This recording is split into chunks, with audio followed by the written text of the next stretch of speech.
Yaxşımızla, keyfiyyətlə yaxşımı? Yine şu hizmete geldik. Bugünkü hizmetimiz Xiva elimizde, bizim yurtumda.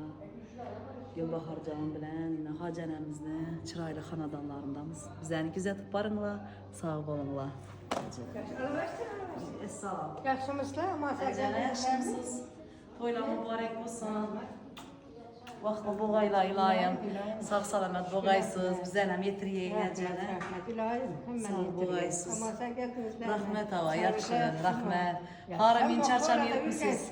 İlayim, rahmet əcələ. Sağ ol Niyet etmedim boğaysız. şu artık mümkün daha tamam. Ayt verdiniz, rahmet, sağ ol boğaysız ilayim.